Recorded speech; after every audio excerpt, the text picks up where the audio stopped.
Hey everybody, we're getting ready to go live with April Ajoy. I've just got to figure out how to invite her. And let's see. Here we go. Just welcoming everybody. I'm just getting April. Hey everybody. Are my clothing choices letting everyone know that I'm over summer and I am ready for fall? Here she is. Well, it would help if I had my screen the right way. Right, exactly. My live just wouldn't work. I just kept pushing it. I was like, please, I have to be on right now. Everyone, I have hair in my face. It's everywhere. Everyone, this is April. I feel like most of my followers would know who you are if they're in the deconstruction space. Um, but I'm so excited to, one, see you again, and also just have this little chat today. And Same. full disclosure, if a rogue cat shows up on screen, we're just having a day. I tried to put them in the room, and they were not. They were just started screaming. So I was like, okay, it's That's fine. fair. That's fair. Same So cat. for everyone who doesn't know who you are, give them a little of your background, April, and we're going to talk about your book, and then we're going to dive into the fun stuff. Okay, I'm gonna give the very Cliff Notes version because, as you know, it's deep. Like Monty, I was raised very fundamentalist, Christian nationalist. I would probably say my peak Christian nationalist cringe is I wrote an original song called "America Say Jesus" and sang it on the Jim Baker show. Yeah, Every and time I think of that video. it was so cringe. It's not my best moment, but it actually works perfectly because I get a lot of comments now that are like, "You were never conservative," and then I just play that video and either I was like playing the long con or I was really in it, and I was, as we know. So raised Pentecostal, charismatic. My dad was a preacher. I was homeschooled. We traveled all around. I believed in the importance of making America a Christian nation because I believed it was founded as a Christian nation. And there's a lot of indoctrination that goes into that and what we were taught about American exceptionalism and all that fun stuff. But yeah, so I started deconstructing, I guess, in 2011 when my dad was diagnosed with cancer and then passed away. Because being Pentecostal, we believed in faith healing, and as long as you had enough faith, God would answer your prayer and give you what you want. And that did not happen. So I slowly started questioning things, and then started hardcore questioning things under Trump because I was a diehard Republican, and I remember being told the importance of character and that we need Right? good character in a president. and so I was very confused by the Christian support of Donald Trump, and honestly still am. Like, I understand it, but I still don't understand it and all the things. But now I'm super very progressive, queer affirming, all the things. I have wrote a book called Star Spangled Jesus, which is about Christian nationalism. Oh, hang on. Oh, da-da-da! There it is. No, Here red, it is. white, and blue.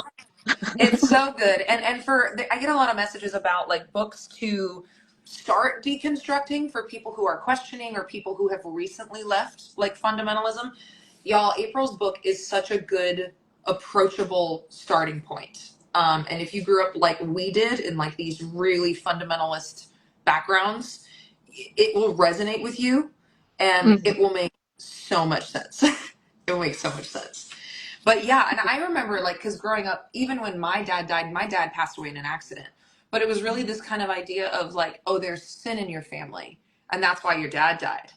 Yep. And I mean, like, and the audacity to say that to someone just asked me what the book is. It's Star Spangled Jesus.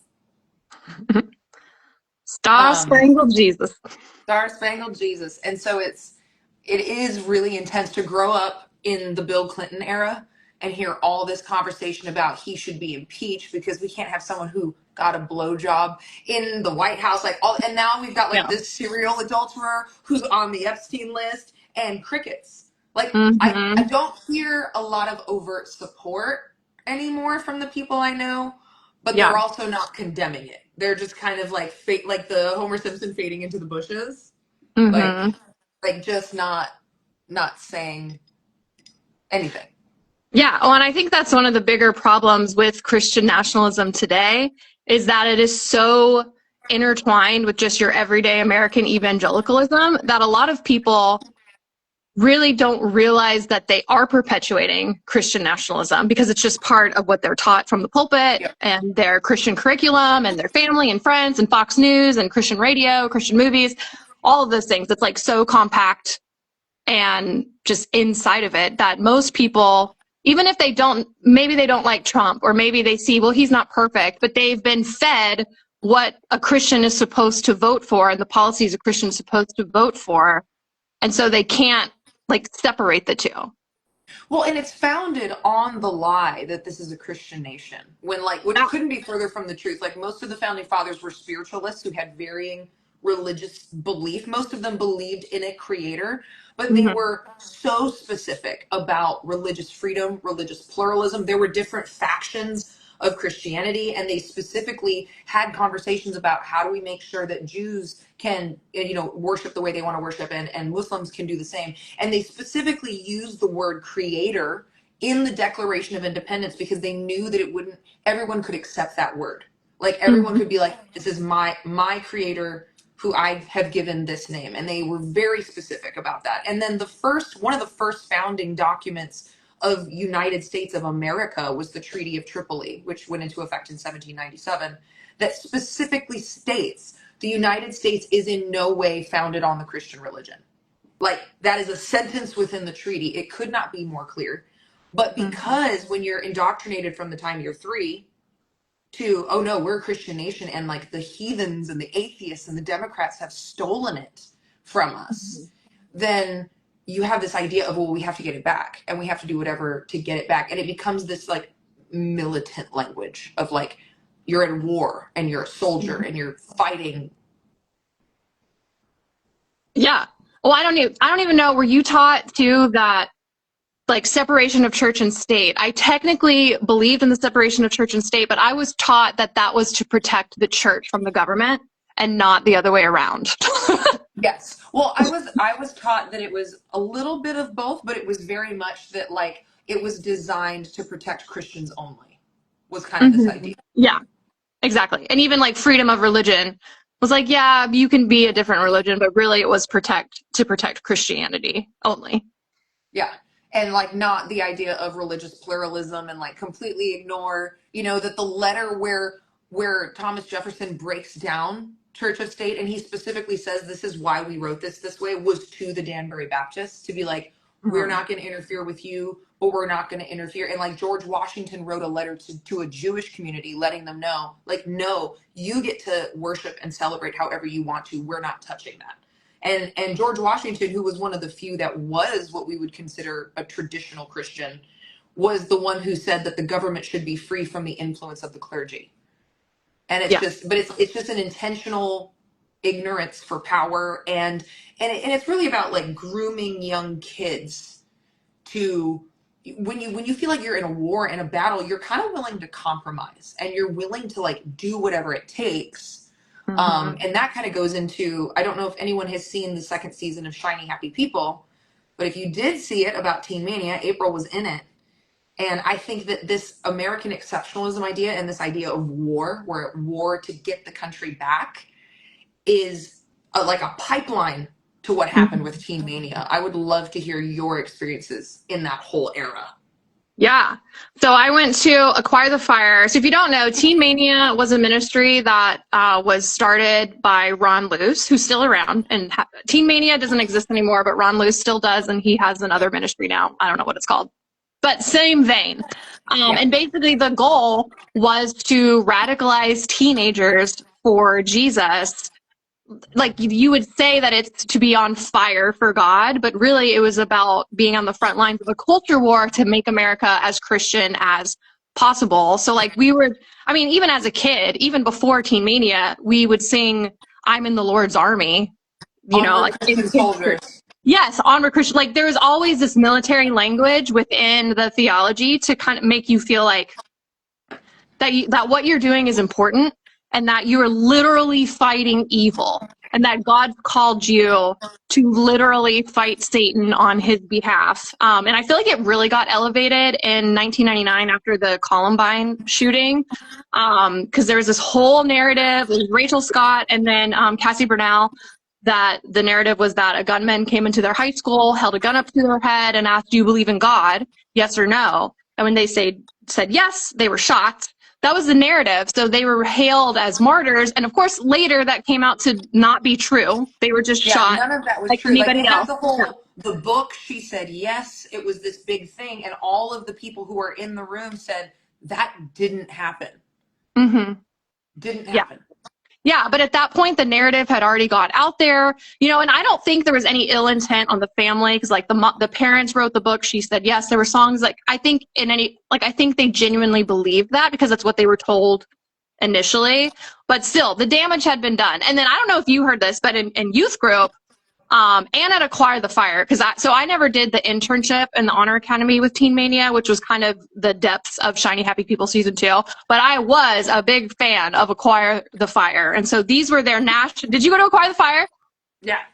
Yeah. So Yeah. they were these like national conferences that they would put on all over. I think it was just in America, like huge cities, huge stadiums.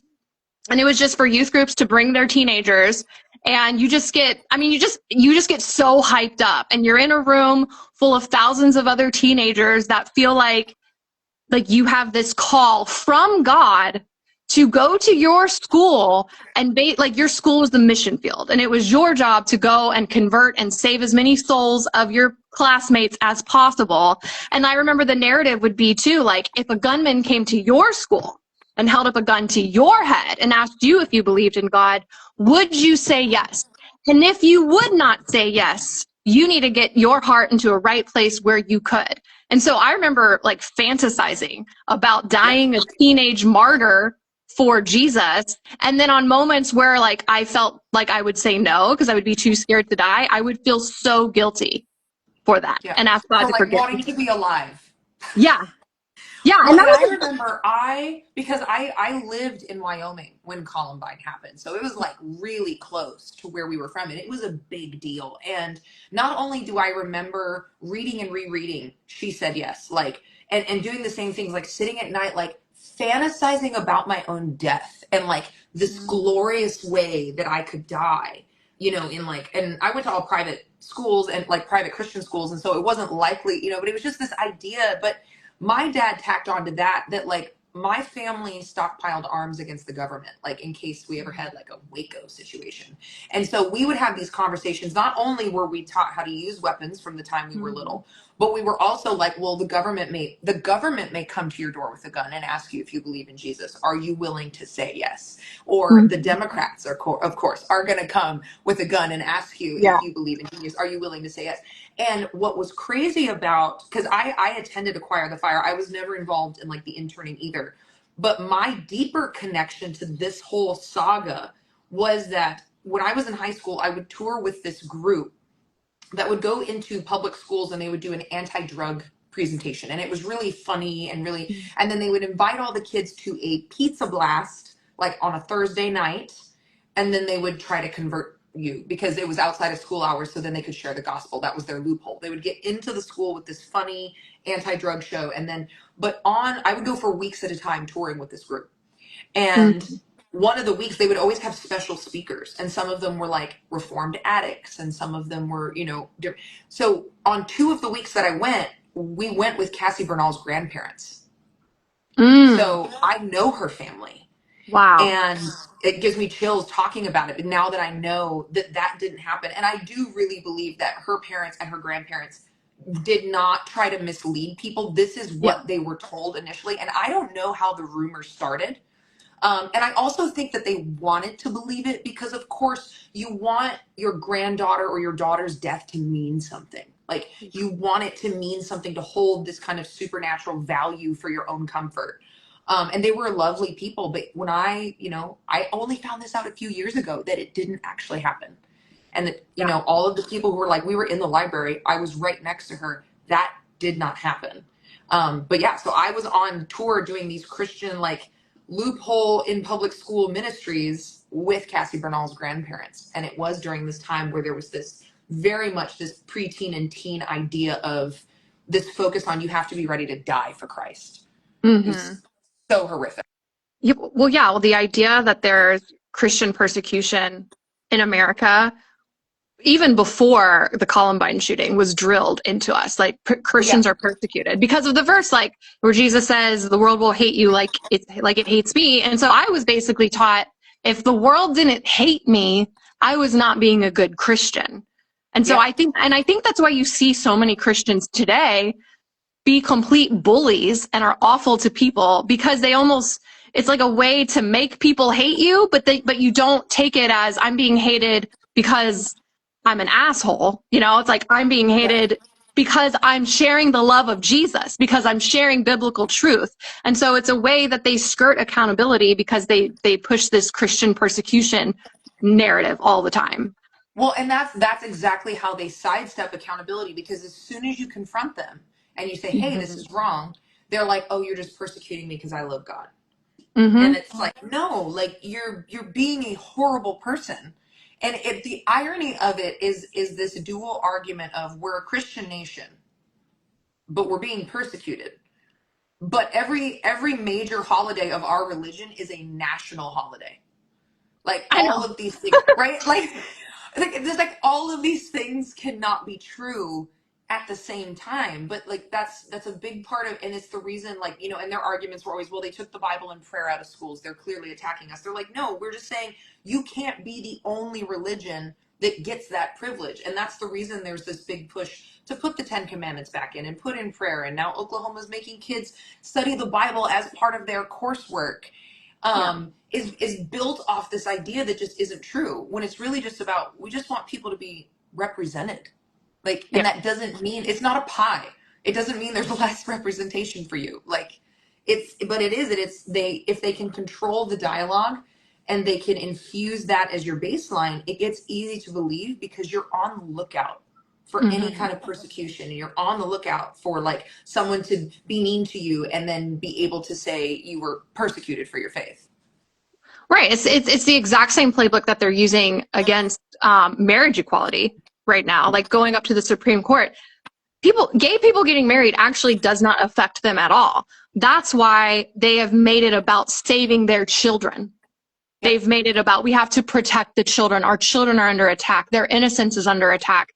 And it works. Like, people will rally around protecting their children all of the time. Like, it's the children do not matter when it comes to the Epstein files or like a pastor molesting a 12-year-old. Doesn't matter then. Oh yeah. The children, not at risk then, which is insane. But it is, and they have to, I'm actually doing a Bible study tonight on like the Bible and homosexuality. And so I've been working on it all morning, like editing it. And like, it's completely ignores like ancient sexual ethic. It completely ignores like the words that were literally used in the ancient text, because it's the intent to cherry pick. I have to blame someone. I have to other someone, even though this does not impact me at all. Like, not even a little bit, doesn't take anything. But what I think foundationally, one is the desire for power, right? To say Christianity is under attack, you have to cherry pick, because adultery is mentioned in the Bible way more often than any kind of same-sex interaction. And I don't ever hear them talking about making adultery illegal or a criminal offense or punishing people in any way, because too many of them are committing it openly. And so it's this idea of taking control, but it also is, the church cannot function without the free labor of women. And it has to have that gender role hierarchy to function how it functions now. And gay people flip that on its head. Gay people change the role. And so if you allow for that, then all of a sudden you have people being like, oh, I want to be in an equitable relationship. And just because you're a man doesn't mean you dominate the relationship. And just because you're a woman doesn't mean that you have to be a house slave. And it's this, they've hated feminists for as long as feminists have existed. They've hated and opposed the ERA every step of the way. And it's really about making sure they can keep those gender norms in place and keep that free labor from women. Because do you know how successful I would be if I had a wife? Oh, right. Like, Just they're like men are just better, and they're just. And I was like, if I had someone who was cooking all my meals, washing my clothes, cleaning my house, taking like, what? Yeah, I would yeah. be a superhero too. What are you talking about? No You kidding. know? And well, you're so right about how queer people like that's why it really is about queer people existing, right? They make up the Yes. things about protecting children, or it's an abomination, or it's like sexual perversion, or like, no, the Bible is one man, one woman, which is not, because like the Bible endorses polygamy. Um, but they And use also that. assault. Yeah, right. But you're right. But heads of households. Like, you know, that you saw that umbrella graphic. It was a big part of Shiny Happy People Yes. season 1, you know, where it's like Christ and then the husband and then the wife and then the children under that.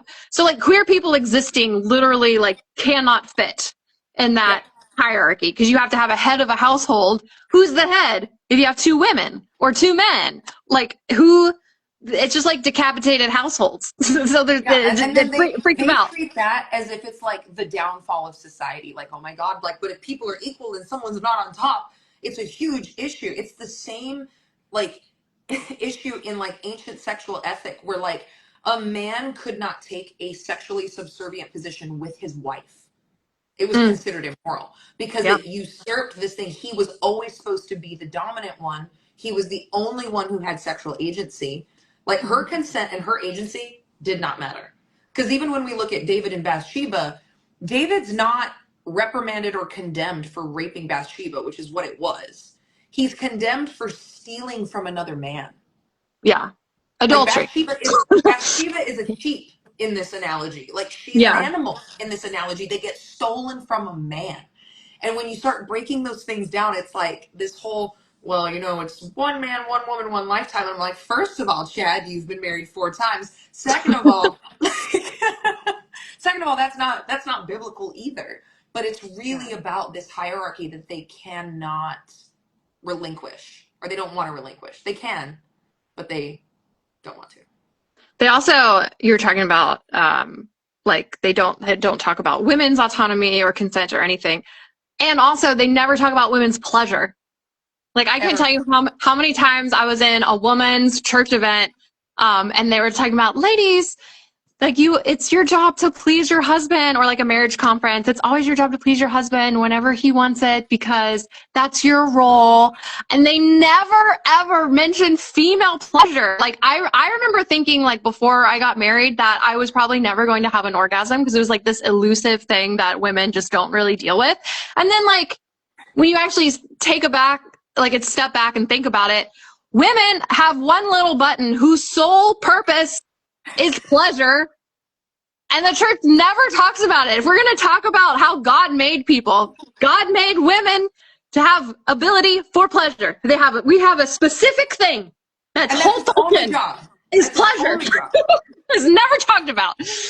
Well, and it's like this weird, again, you go back to the church's sexual ethics. So like I was taught, especially with I was taught that marital rape wasn't real, that that was an attack on Christianity Mm-hmm. because a woman didn't have the right to say no to her husband. That was one of Yeah, the things I was taught. I was same. also taught that my dad said to me, oh, like in my one like mini birds and the bees talk that I got, which was just not great. He was just like, well, you're probably not going to like it. It was this idea that No. like, well, women don't like sex, but it's the sacrifice you make for your husband. And Yeah. can confirm not true. But it was just this, and then I would listen to the women in church, and you know I would help with potlucks and stuff like that.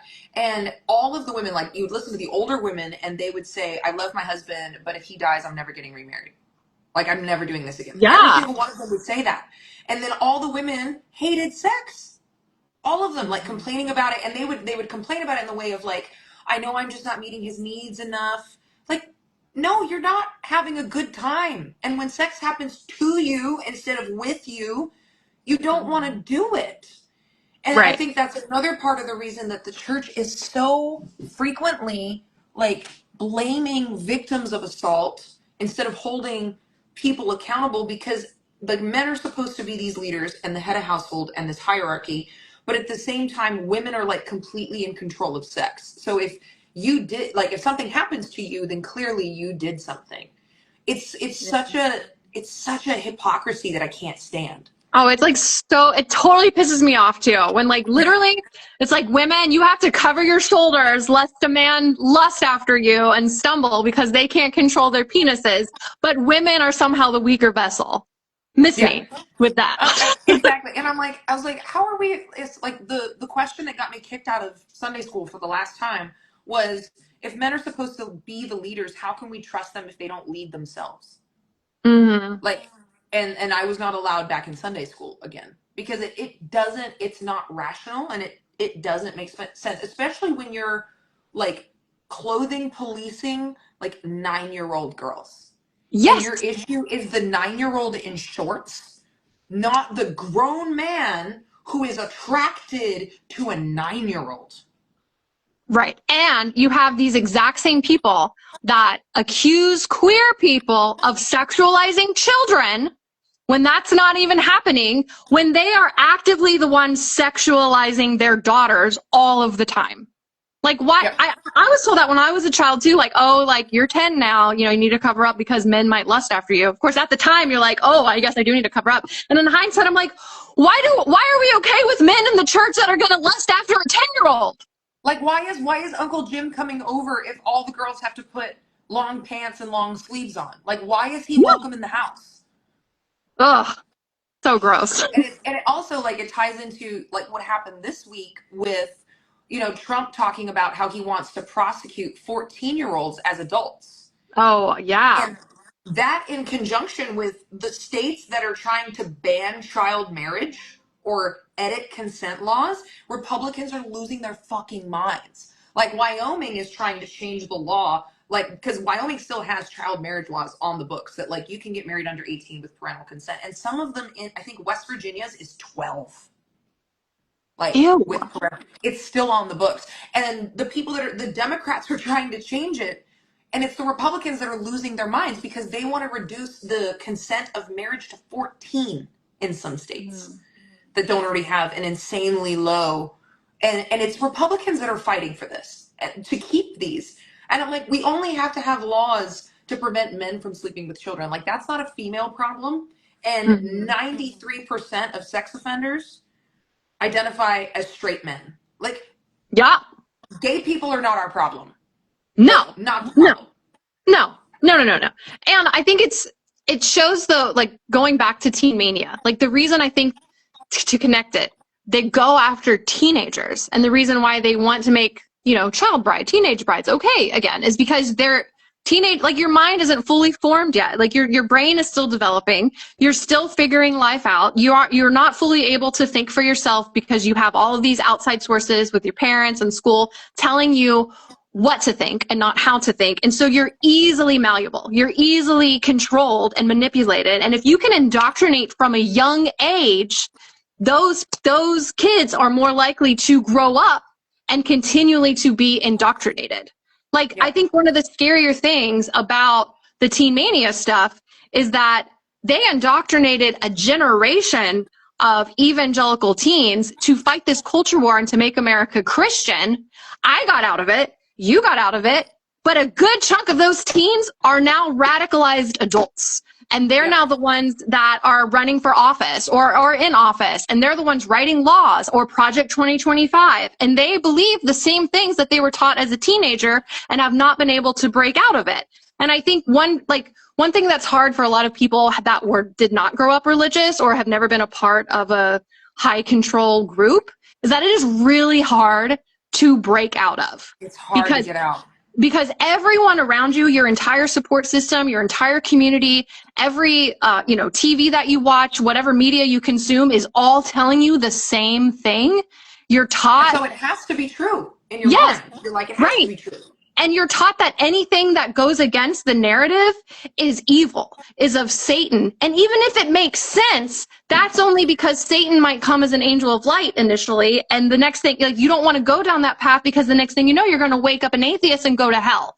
Like the fear of hell and the afterlife or the rapture is all part of it. There's a lot of fear and I didn't realize how much fear I was carrying with me all the time and anxiety until I left it behind. It is not a fun reality to live with every single day because, I mean, not until I deconstructed was I able to actually meet someone that would have a different viewpoint or a different belief system than me and not get to know them without an ulterior motive.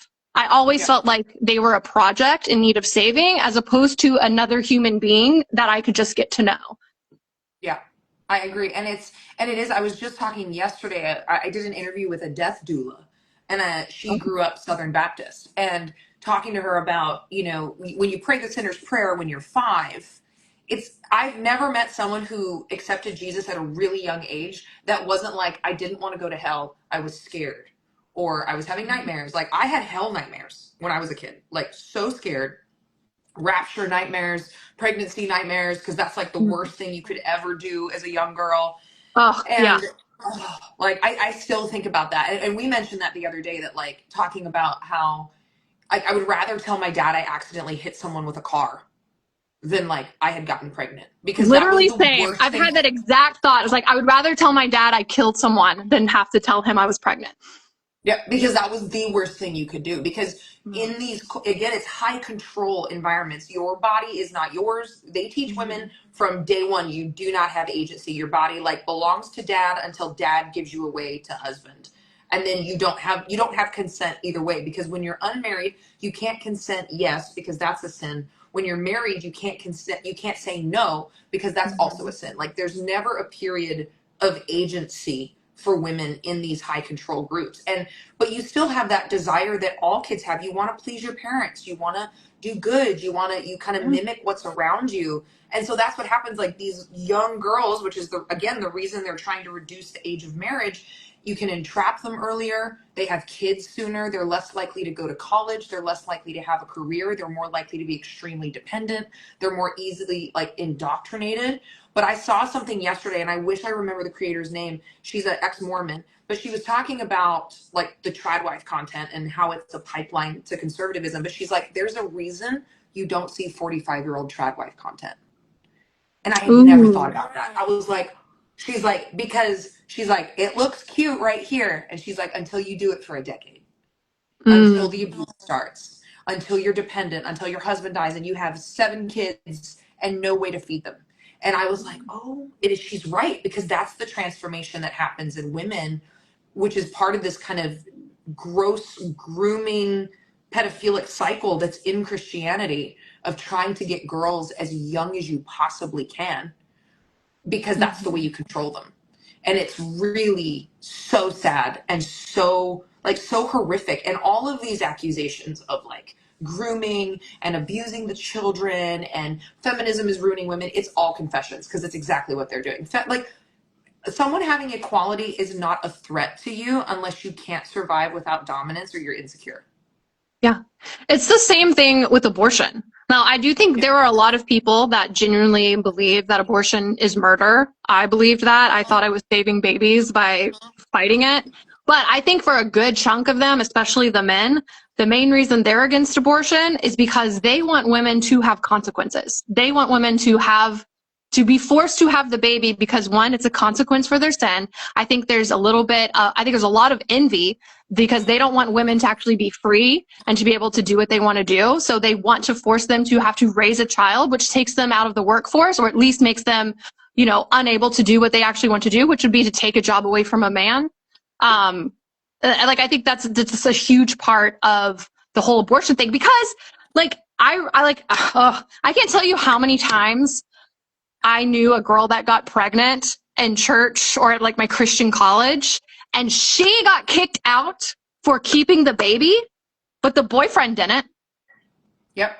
Like, Well, she's and we doing the see that thing. in how they Yeah. propose laws, because like there's never ever a conversation about paternal responsibility.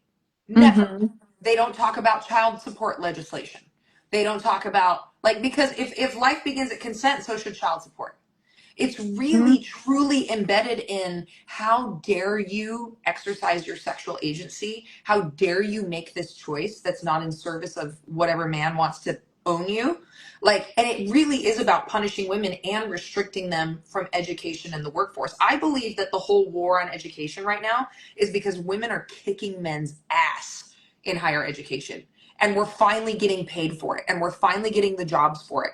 And we're outscoring men, and that's why it's become a problem, and that's why we've got Charlie Kirk, who dropped out of community college, being like, don't listen to your professor. Like, no, he's like, you just don't want, like, first of all, you couldn't hack it. Second of all, Mm-hmm. you don't want women to have options, because if she has options, she's not going to choose you. Yeah. Yeah. And I think, too, another war on education is because overwhelmingly, the more educated you are, the more progressive you become. Like there, if you looked at the educational, like how deep someone went with their education, they were more likely to vote for Kamala. Like her percentages were way up with people that had college degrees, whereas Trump's were down low. And like there's smart people who vote for Trump too. I'm not saying that at all. But what you have when you're in those Christian nationalist circles, you don't have in-depth analysis. You don't have really deep thoughts. You have talking points. You are taught how to use those talking points. You're taught, and when you say something confidently enough, the people that are also indoctrinated that already follow you, that's enough for them. And so they can go back to their little, their families or friends and use those exact same talking points and feel like they're winning an argument. But if you just peel it back a little bit, it really doesn't make sense. Like there is a ton of cognitive dissonance in this ideology, in Christian nationalism and fundamentalism or evangelicalism. I mean, so many. Most of the points have cognitive dissonance within it, but you don't realize it when you're inside because you're taught, even from a young age, I'm sure you were taught this too, that I was inherently bad, that I was inherently sinful, and I could not trust my own instincts. So even if something doesn't make sense, you're taught, well, that's just because you're sinful and you can't trust yourself, or you've been influenced by demons, and therefore just need to accept it because that's faith. And you need to have faith that even though it doesn't make any sense, that makes you a good Christian. Yep. And this idea of that, like, if you have questions, you're defying God. When, like, Mm-hmm. the reality, like even God in the Old Testament says, test me, try me. The Berean church in the New Testament is praised because they fact check Paul. Like, they don't Mm-hmm. just take his word for it. And so, but it's this idea of, if you question, you're sinning. So you train yourself to not hear your own voice. You train yourself to suppress your feelings. You train yourself to suppress your gut instinct, Yeah. which also, it's again kind of circling back to young women, makes young women in the church particularly susceptible to abuse. Mm-hmm. Because, especially when you're younger, a grown man comes to you and like your insides are flaring, but this is like a leader in the church. It's your pastor, it's your youth pastor, it's a deacon, it's whoever. And they say, no, no, no, this is fine. God said blah, blah, blah. And you're just told to take this person's word for it. And that questioning this person in a leadership role is wrong, that you're inherently sinful, that it must just be something with you. It fosters this community of like victimization that just kind of repeats and repeats.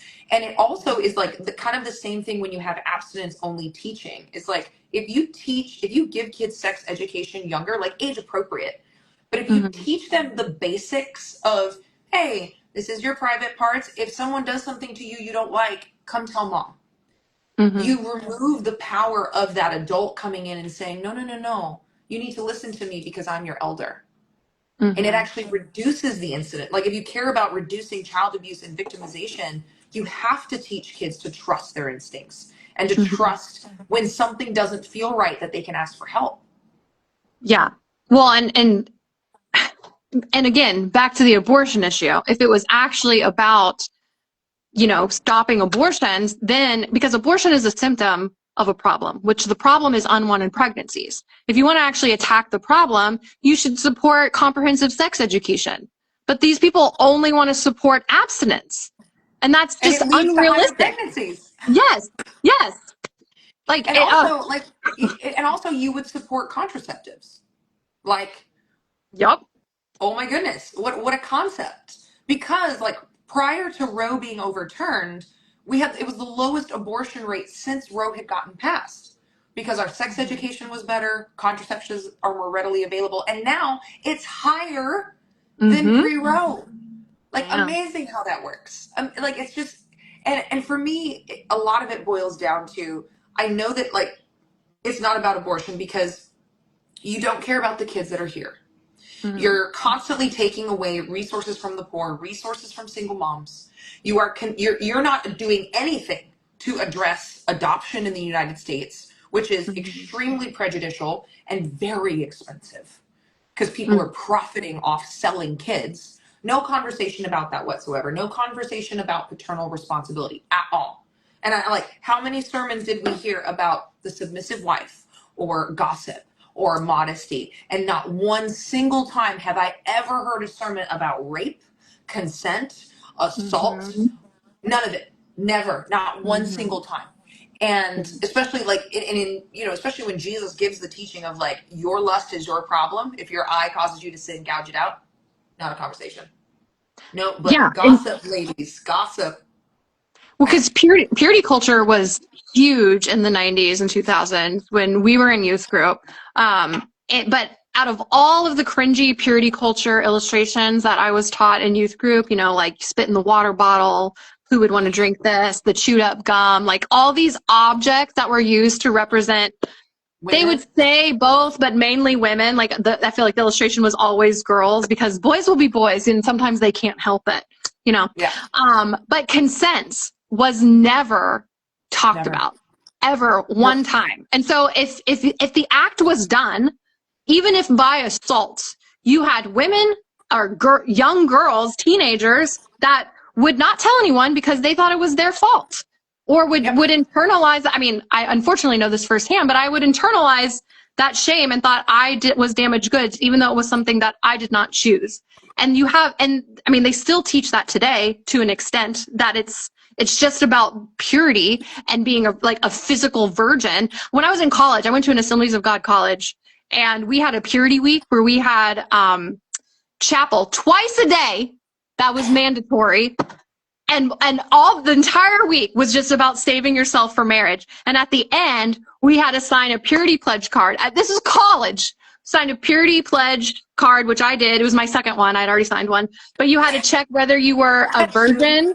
I know, whether you were a virgin or a secondary virgin. Because they at least were like, God Oh can yeah. restore you to be another spiritual virgin. And one of the speakers actually got up and said that if you had enough faith, God could make you a physical virgin again, because he had seen God restore girls' hymens so that they could be physical virgins again for their husbands.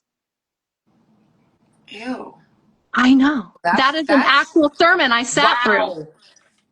So and again, like all of these things overlap because you have like purity culture picks up in the 90s, and then you have Columbine, and then Teen Mm. Mania, and like the back end of that purity culture kind of wave. And you had like She Said Yes by Joshua Harris, right? That's his name. Yep. Yeah. But I remember, so I also had a purity pledge thing. Mm-hmm. And when I turned 13, my dad wrote me this long letter about saving myself for marriage and, my body belongs to my husband and all these things. And then I had to sign a contract to my father that I was not, that like I was going to save myself, like that basically he was in control of my body until he gave me away to my husband. Yes, very gross. And then like I got like purity jewelry, and he let me get my ears pierced when I Mm. was 13. Like it was this whole ritual that he did with all of us girls. So gross. Like I Ew. hadn't even gotten my period yet. I didn't know what a period was because I was raised by my dad and he didn't think to tell me, which is why I thought I was dying at Bible camp. Oh, Um God. so like I had no sense of autonomy, like no sense of like female bodily function. I didn't know what a condom was until I was in my 20s. No idea. Oh. Not a clue. Like didn't know. And also like I was assaulted when I was 18. And Mm. because of like this saga that you're in, it was almost like in the moment you like don't realize that you have the right to say no, like that Mm-hmm. you have the right to fight back, because it's this constant pressure of like, it's all on you, ladies, because men Mm-hmm. can't control themselves, it's all on you. And then I didn't say anything to my dad for 2 years because I had let myself be alone in a room with this guy, and I knew that I was going to get blamed for it. Mm-hmm. I knew that me being alone in the room with this guy who like I had no inkling that this person was going to hurt me. Right. um And when I told my dad dismissed it as, oh, well, you weren't really raped because it wasn't like PV sex, like penetration. Yeah. So he's like, oh, you weren't really raped. Then he went and tried to minister to the guy that assaulted me. What? Yeah. That's And like, so weird and it's gross. so weird. I'm like, do people not realize how like sick that is? Like, and Mm. it just like that is one of the things. And like, I love my father, and I've really healed a lot of my relationship with him and a lot of anger I had towards him. But that is one thing that like I don't understand because I don't Yeah. have kids. But if I did, and someone put their hands on my child, I'm going to prison. Yeah. Full stop. Like we're gonna have a problem, Right. you know. And for especially a father to do that, like, ugh. Yeah. I'm so sorry. That's awful. To like, my dad was not that bad because I told him after my assault, I was 21, and I told him literally, then I told myself I was not going to tell him for all the reasons that you said, but we were Yeah, really close and he called me. And so I immediately just started bawling on the phone because I couldn't control how dirty I felt because I felt like I'd done something so wrong. And yeah, when I told him, I will say I did not tell him the guy's name because I think he would have killed him. yeah. Well, and um, that should be the right. response. You know what I mean? Like, and you know, it's such a weird culture. And so like to be on the outside of it now and look back at those movements and look at how they're like the resurgent of the talking points, because it's just apologetics. It's not Yeah. scholarship. You're not actually researching for the truth. Like you just have just enough to reinforce a talking point. That's why when Charlie Kirk goes up against anybody who's educated who has their salt, they run all over him because he's an Mhm. apologist. He doesn't have any research background or hasn't tried. And it's so heartbreaking to me to not just see this stuff kind of resurface, but to Yeah. see young people buy into it Yeah. again. And to be fair, I just want to say, like, there's absolutely nothing wrong with saving yourself for marriage. Like, if Not at abstinence all. is something you want to do, like, I think that's super awesome and you should do that. But you have churches that preach this is the only way, this is the only way that's holy, and that somehow your worth is whether or not, especially for girls, you're a virgin when you walk down the aisle. Because Well, and that's it's your also only rooted. worth. Right. That's also rooted in the patriarchy because they raise young girls that turn into women as your only worth is in whether or not you find a man to marry and then raise his children. Yeah. Well, and this idea of like there's so many problems with it. So a lot of the purity culture dialogue comes from the witch trials.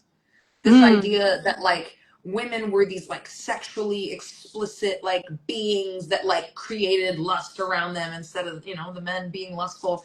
And a lot of the same, but it was this inherent like the women who were targeted in the witch trials, because the word Wicca means wise woman.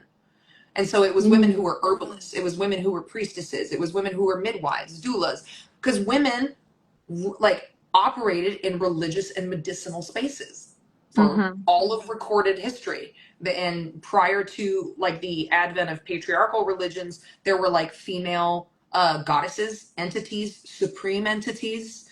And so it was this idea of like any woman who didn't adhere to patriarchal norms was targeted in the witch trials. If you were unmarried and you didn't want to get married, oh, she's a witch, burn the witch. If you Mm-hmm. inherited property from your husband and didn't want to get remarried, burn the witch, take her property.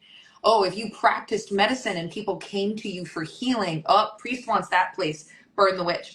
And so there's this same kind of dialogue of if you don't adhere to the norms we have set out for you, you are evil, you're wicked, you're in league with Satan, is kind of this Mm-hmm. crazy ideology that is still carried its way all the way over here. And it's so disturbing and disruptive. And it also strips away this idea of even if you're a Christian and you believe that people are made in the image of God, but you say to, you know, women, you do not have inherent value. Your value is found only in the physical presence of your hymen. Yeah. And then you're supposed to, you know, avoid anything to do with sex. Don't think about sex, don't do anything. And then the night of your wedding, you're supposed to flip a switch and be a porn star. Oh my gosh. I know. I was taught if I saved myself for marriage, that I would have the best sex ever the night of my wedding, mainly for the husband, but for me too. Yeah, of Um, course, obviously. Yeah. And And it's then like, just, it wasn't that way. it's like, that's not how that works. That's No. not, it's not. And knowing what I know now about like sexual compatibility, it's like, oh my goodness, I understand now why so many of these marriages like fall apart in the bedroom, Mm-hmm. because you are compatible or you're not a lot of Yeah. the time.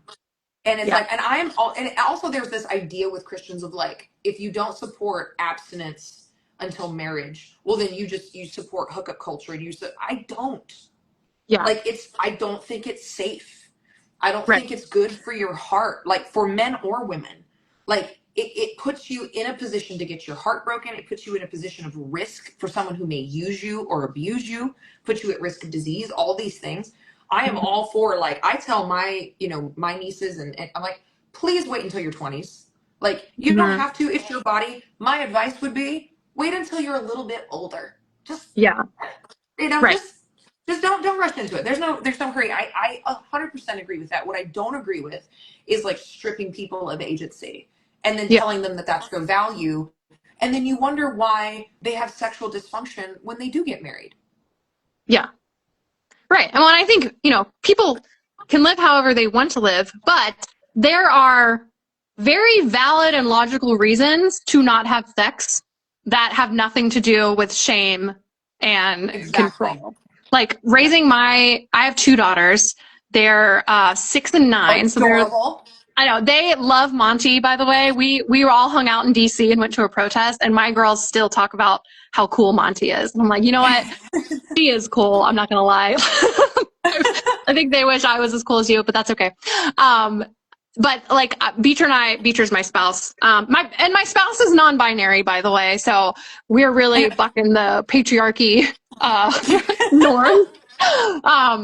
But like we've talked about like, how do we raise them? Because we were both grew up in purity culture, and it really messed us up. Like early on in our marriage, we did not have great intimacy, and I'm not saying that behind their back. They would say the same thing, because we were fed all these lies, and we both felt so much shame around it. And so like we don't want that for our kids, but also like I love my daughters and I want to protect them, and I don't think it's wise for them to be in high school and like sleeping around, because there's just a lot of danger to that, and they're too young to fully make like wise decisions in that department. So we're like, how do we keep them safe without shaming them? Because we don't want to shame them, because we have an aversion to shame from being shamed all the time. But we're figuring it out. I'll let you know if we figure it out. Right. It's like when I have the answer, and like I will say, like when you and like when you started dating and when you got married, like what were some of the after effects of like purity culture for you? Oh my gosh. How long do we have? We can just keep going. Okay. Like I have a So list, pulls out a book, just okay. So I have to say this. My spouse, so when we got married, we met at Pat Robertson's college. My spouse and I. So Beecher, I always knew that they had gender dysphoria. We didn't know what it was called. They just told me in the 5th grade that they wanted to wear their sister's clothes and liked it. And that was it. But they were like bawling. So clearly it was a bigger deal than I thought it was at the time. Anyway, it doesn't matter. We have a podcast called The Non-Binary Marriage. It's just 13 episodes, and it's literally our entire story of how we accepted them being non-binary, coming from very conservative evangelical world. But since we were both purity culture, so I mentioned earlier, I had been assaulted, right? That was my first time, not consensual. After that, I decided, like, if I'm going to feel this dirty and this shame, I'm going to sleep with whoever I date next. Because if I'm going to feel shame, I might as well have sex on my own term. Like, and in the moment, I thought I was just like being okay with following the lead of Satan at the time. But in hindsight, I'm actually kind of proud of myself that even though I was still in that really like high control group, that I was like, no, I'm going to have my own autonomy in this. you were taking some of your power back. Yes, that's exactly what I was doing. So I ended up dating hi Beecher just walked in. So I dated a guy for 2 years, slept with him. And then towards the end of our time, my dad got cancer. And so I literally connected the two. I thought my dad's only having cancer because I've been sleeping with my boyfriend, and we're not married. So I immediately broke up with my boyfriend. I threw myself back into purity culture. And then when my dad died, that my dad died because we had some kind of unresolved sin in our family. And so in my head, I'm like, oh, it's because I had sex. It's because That's of why. me. Yeah, which is awful. So all that to say is Beecher and I meet Beecher and I had thrown myself back into purity culture. So we actually did wait until like I had the wedding night experience because we didn't have sex beforehand. But Beecher was a virgin. We got married. And it was not good. It just wasn't like there was so much they would say the same thing. It was like it was awkward. We were both expecting this like amazing moment because I heard God could restore and like I could be a physical virgin again and like it was fine. And then it probably took me 3 or 4 years into our marriage, maybe 5 years into our marriage.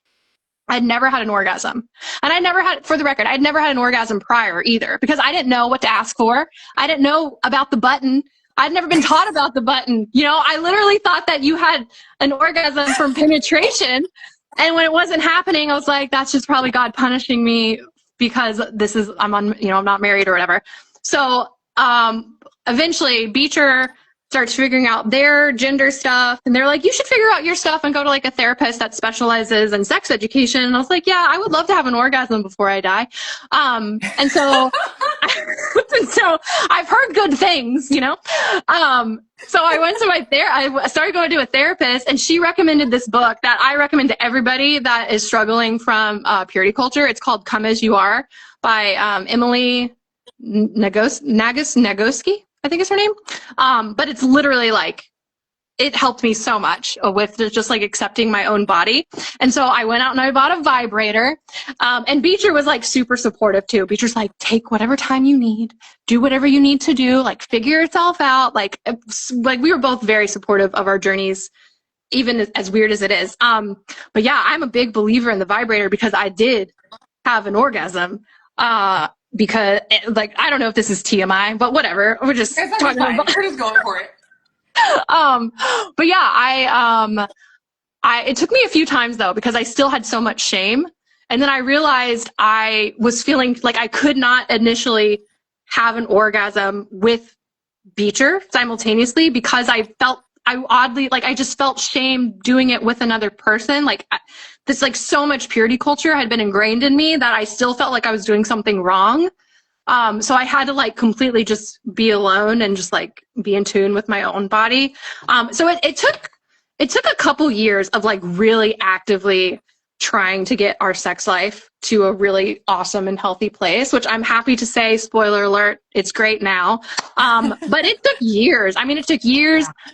Who knows how many dollars of money and therapy. And then like both of us had to just be willing to be kind of brutally honest in moments and not get our feelings hurt and not take it personally because we had just been taught so many wrong things about what sex is and is not, that it just took a lot of work. Yeah. And that's actually, I love that you bring up therapy because that's one of the things I recommend to people like immediately dealing with purity culture is like, go see a sex therapist. Like, and if you can find one that also deals with religious trauma, like even better, because you have to unpack, like your body keeps the score. Your body like tracks trauma that happens to you and shame gets built up and you have to process through all of that for your body to be able to do what it needs to do. And your nervous system has to be regulated enough to like be able to like healthfully enter this space. Cause I remember for me, like so I was assaulted at 18, but my first consensual time was also horrible, like horrible. And then I found out like 2 days later that my fiance was seeing 5 other women and it was like this whole big, like horrible thing. And so for years, like it was a couple years later that I had a long-term relationship with someone where we were intimate and thankfully was someone who was very patient and kind and like understood where I was coming from. But also I had so much shame that like I would like half the time like cry and throw up after, like was so traumatized. And then after that, I was just like, I'm just not going to date anymore. Like it was so traumatic. Like every time I would like get into the romantic world, I was just like, I'm just not going to date. So for years I was just like, nope, no, thank you. Yeah. And then it was a lot of therapy and a lot of like working through it and like coming to grips with my own sexuality. Cause I also had a lot of shame around having a libido. Yeah. Like having desire like Mm-hmm. felt wrong to me because I had been taught kind of this repetitive, like, oh, you're a woman, you're not gonna like it. Oh, you're a woman, you shouldn't want that. That's a man thing. Um, Well, and you're and also it just, taught that just thinking something is the same as doing it. Like if you have yeah, lust in your heart, it's the same thing as committing adultery. yeah, and you're just like, wait, what? So it did, and like, so anyone who's dealing with like the after effects of purity culture, particularly if you're experiencing like pain, physical pain, definitely go see a therapist. It's super common. It's so Yeah. common in women who come from high control, culty, fundamentalist backgrounds. It's a Mm-hmm. condition called vaginismus. Um, Very common, but go see a Yeah. therapist, and it's a psychological thing most of the time, not a physical thing. Yeah. Um, and yeah, it's just crazy what they did to kids in that. I mean, they're still doing it, but like in that era, that purity culture, teen mania era, Yeah. just awful. And I want to say too, like purity culture is also hard on boys It and is. men and non-binary people. Like when you're, It's very dehumanizing to yeah, men. Like yeah, it turns you into this, you're just this animal that can't control yourself, mm-hmm. and like it almost kind of dismisses them as like, well, we can't help you because you're a beast anyway, so fuck you Right, then. It's so, right, and then obviously if you don't fit into like a gender norm, then right, like you're just in the middle of like the gray land of like, okay, well, where do I fit in here? right. Exactly. Yeah. It's no good for anybody. It's not good. Like we can teach things, we can protect kids and teens without like making them deal with shame and trauma for the rest of their lives. Yes, agreed. Here, here. Here, There here. are healthier ways. There's so much. It's like, is there a better answer to this? Yes, there is a much better answer. And so April, just tell everybody. I mean, obviously they can see on where to find you on Instagram, but Mhm. anywhere else to find you, anything you're working on, you want people to know about. Yeah, sure. So I'm here, April Ajoy on Instagram. I'm also on TikTok, Threads, Facebook, Twitter, still Blue Sky. And I have a YouTube show that Monty co-hosted with me last week. It's called the Tim and April Show. My co-host Tim's off for this month, but Monty, we had a great conversation last Yeah, it week. was awesome. So you can join us live on Thursdays at noon for that, where we basically talk about current events and Christian nationalism and all that good stuff. I'm not really working on anything right now because I think I have PTSD from the last book.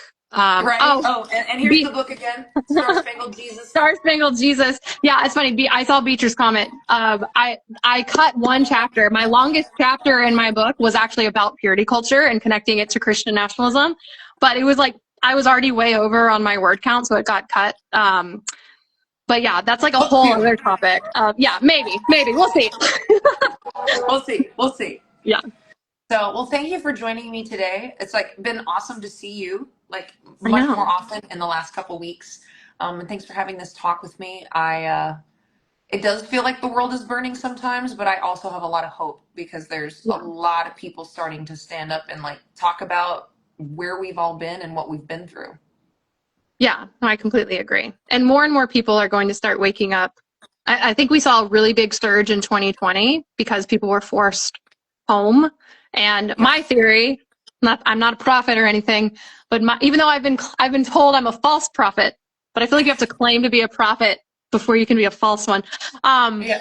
But but I really do think as more people in these next couple years are going to start waking up too, because a lot of the harm that is being caused is going to trickle over to Yep. everybody, because really a lot of Trump's policies and what Christian nationalism is doing is only really good for wealthy white men. So I think we're going to see another surge of deconstruction. Well, I think we're gonna see that, and I truly believe like one of the things I'm thankful for, like in the fucking hellscape, is that the masks are off. Like they are Yeah. not. There's no pretense anymore. They are not playing around. They're not pretending. That is helpful, but also because of how harmful all of these things are going to be, and there's no pretense anymore. Yeah. People don't have as much ammunition to defend it. They see it for what it is, and as it starts to cause harm, I think that after this chapter, and I don't know how long that'll be, but after this chapter, like Christian nationalism is never going to have the power ever again Mhm. that it has Agreed. now. I do believe that this is an extinction burst, Yeah. and it's just we got to buckle up and hang on for the ride. Yeah, well, and the only reason why they're going so hard is because they have lost so much power in the last several years. I feel like this is their like Hail Mary last attempt to get control back. Yeah, And I think it's going to get worse before it gets better, but I do I think it's agree. going to get better. I do too. There's gonna hit it's gonna get worse, but then there's gonna Hmm. be a breaking point, Hmm. and then we're gonna be able to just wash this system down the toilet where it needs to be. So I agree. That's my theory as well. But we still fight. We press we on and still we fight fight. it. We fight every Yes. day. All right, girl. Yep. I love you. Thank you for being here. Tell Beecher and the girls hi for me. We'll have to do it again. I am gonna plan. I'm trying to plan an in-person panel in Nashville at some point, which I'll Ooh. plan ahead and invite creators. And I would love to do kind of like a mini, like a more intimate kind of conference type space around like deconstruction. So I'll let you know. I love that. That would be so In my fun. I spare love you time. too. Thanks for having me. You're the best. Bye. Bye.